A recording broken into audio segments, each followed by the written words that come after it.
Hey, it's Dave from Canvas Guitars. So we did this video the other day on the Wonder Bar tremolo, right? And I thought I should have done a comparison while I was doing this one. And I didn't even think about it for some reason. It was just a quick, figured this is a cool tremolo. A lot of people haven't seen it. Let's show people quick. And I didn't think there might be questions on other ones. So let's do a quick comparison. And I'll make this as quick as I can. We'll start by telling you that if you watch this one, you already know. Everything I'm going to show you, every bridge for a guitar has to have two things. You have to be able to move your saddles forward and backward because that's how you get your intonation. You have to be able to move your saddles up and down because that's how you get your action, your string height. So all these are going to have that. So I'm not going to go in depth with any of that. I'm just going to show you the difference in the couple that I have here and how they do the tremolo part of things. All right. The Wonder Bar was a truly flush mount, as you can see from the bottom of it. There's nothing sticking up. This was a truly flush mount tremolo. This is the Washburn guitar it came off of. There's nothing, it's just the guitar body. It sits flush on the guitar body, no holes, no routes, no nothing. It's a wonderful system. You can put this on anything, for the most part. I mean, anything that doesn't have a hole in it already. Now, from there, you probably have seen these. You've probably seen these a lot. This is what I call your traditional standard 6-bolt tremolo. I almost don't even like calling these a tremolo. This is more of a vibrato because you don't get a whole lot of movement back on these or forward. These bolt right to the guitar. 6 bolts, 6 screws right into the guitar. So this is a hard mount like a hardtail bridge. The only difference in mounting with this is you only mount the front, you don't mount the front and the back.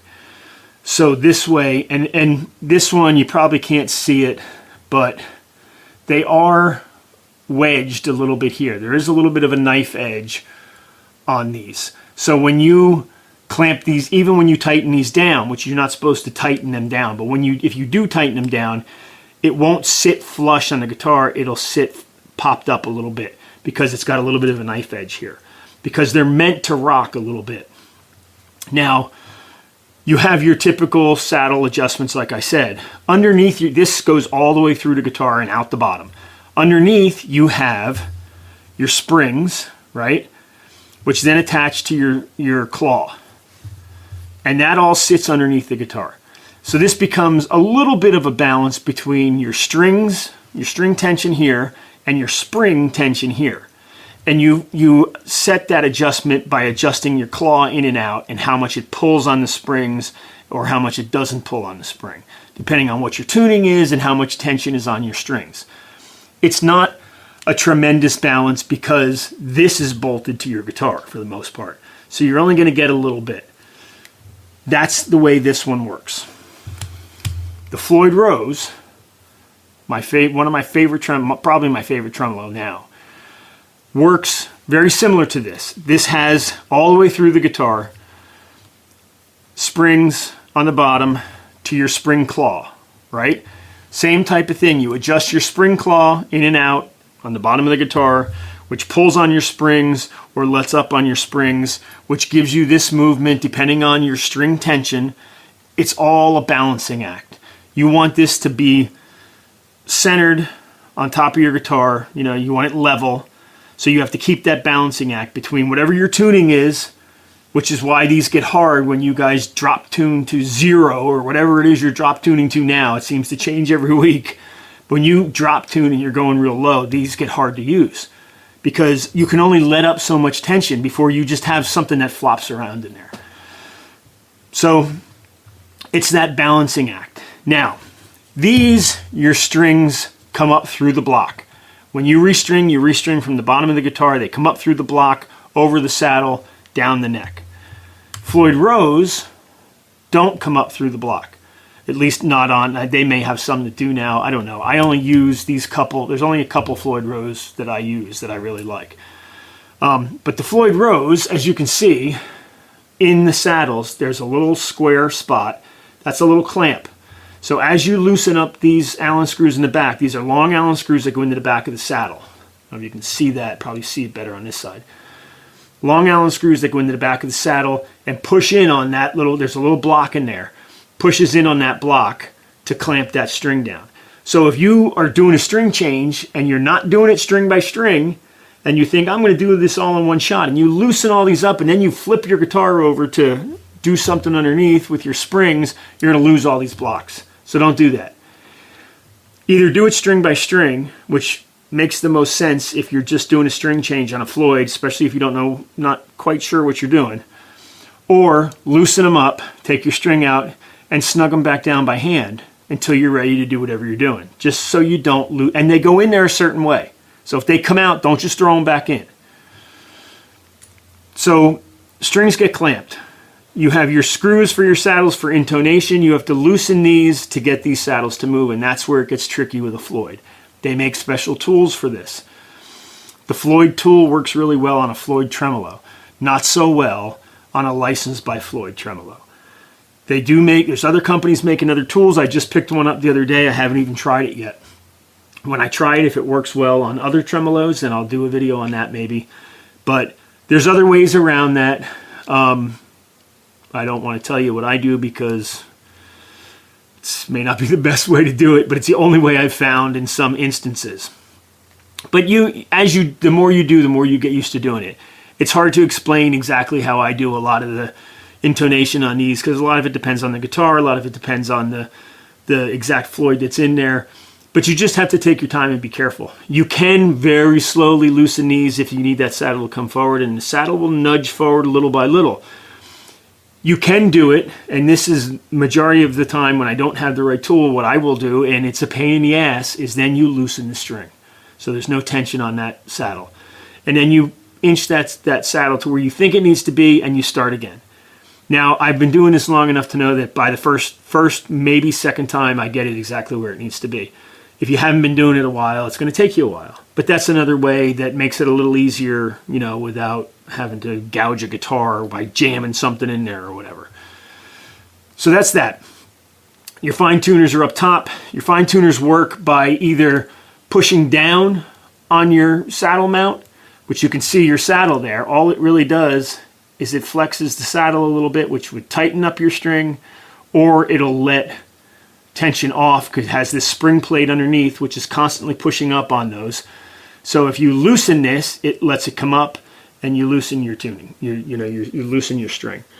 It's a very simple system, works very well. Floyd sells all these parts on this individually, which is wonderful. A lot of these tremolos you can't get parts for anymore, which is what I'm suffering with this one. But you can get it, and I have all these parts here because they're that easy to get. Another reason why I love Floyd so much, besides the fact that as a company they treat me very well. They treat me with respect, just like they treat their big companies, which a lot of companies don't do when you're a tiny little company like I am. So I love Floyd Rose. Great tremolos. That's the basics of that.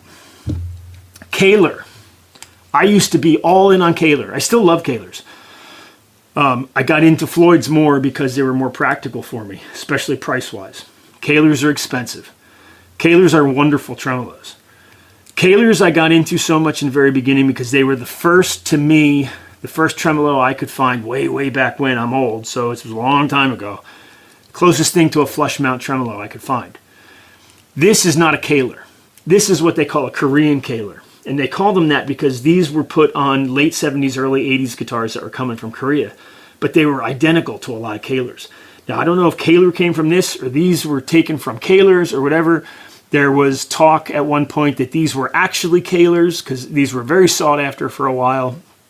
I sold one or two of these for a ridiculous price. So there was talk of them being associated with Kahler at some point. I don't know if any of that's true or not. I do know it drove the price up at one point. But they work very much the same way. They're very much the same as certain Kahlers. I mean, almost identical to certain Kahlers. So it wouldn't surprise me. But it's a great tremolo. It works very much in principle the way a Floyd Rose works, except it's all self-contained right here, which is cool. So if you get a look at the bottom of it, you have two little springs, and you have this lever, this pivot mount lever, right? So this back here would be the equivalent to your spring claw in the Floyd Rose. This would be the equivalent to your block. And basically what it does is, on the tremolo, you have a little Allen key here that as you screw it in, pushes up on this lever, which pulls down here and pulls those springs tight. And that's how you tighten and loosen your springs. Very simple. You also have an Allen wrench back here. The only thing that does is you see it has this little L bracket here. That Allen wrench then that Allen screw then sets how far back you want to allow this tremolo to go. I run those screws all the way up because I want my trem to go all the way down. But it's just the stopping point, basically. Your strings come in through the back of the saddles, over the rollers in the front, and then you have your height adjustment here, and you have your intonation adjustment in the back. Fine tuners up top. Fine tuners work a lot like the Floyd Rose. There's a spring type adjustment, not adjustment, a spring type plate on the inside of the saddles here that your string rides over, which is constantly pushing up.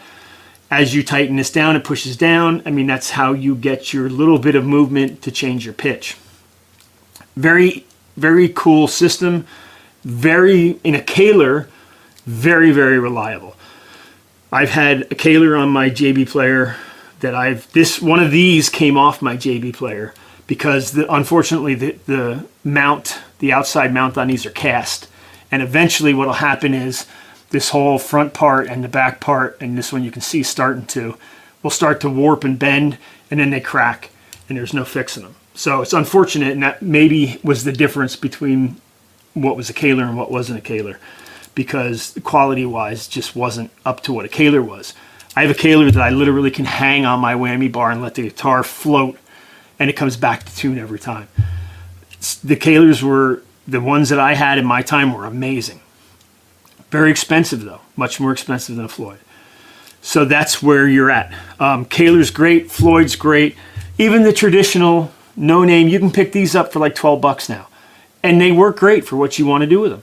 If you're looking for just a little vibrato, or if you're looking for something that at some point you may want some vibrato out of, but you right now want a hardtail bridge, these are awesome. There's nothing wrong with any of these. There's nothing wrong with I don't know if I have it here. I thought I had it here. Here. There's nothing wrong with the licensed Floyd Rose. Guys shit on these all the time, and it makes me crazy because, yeah, they're not a Floyd Rose. Don't think by any stretch of the imagination I'm telling you this is as good as this. But you can make this almost as good as this. The quality of the workmanship as far as the threads and the way it feels and the slickness of it isn't there. Definitely is not there. The Floyd beats it every single time. It's just machined better with better materials and a thicker plate. But if you're putting it on a guitar, excuse me, to see what it feels like because you want to try it out, if you have a bunch of guitars and you, depending on how you use a Floyd, these may be fine for you. I use these on a lot of my guitars and have no problems, no issues, no complaints with them. They come right back in tune if they're set up properly, if you know what you're doing with them. So I will never poo-poo a licensed Floyd because I don't have issues with them. I've had a couple of them over the years that I've been like, all right, done. Done with this one because this one didn't come through the factory right. Okay, well, 1 out of 20 maybe. You won't get that with a Floyd. You might get it with this. However, this is what, 150, 180 bucks, something like that. This is 29 bucks. So if I get 1 out of 20 that I have an issue with, I'll toss it. So keep that in mind. All worthwhile, all worth using. Price doesn't matter. Use something, get something and use it, play with it, learn how it works. That's what's most important. Hope this helped you guys.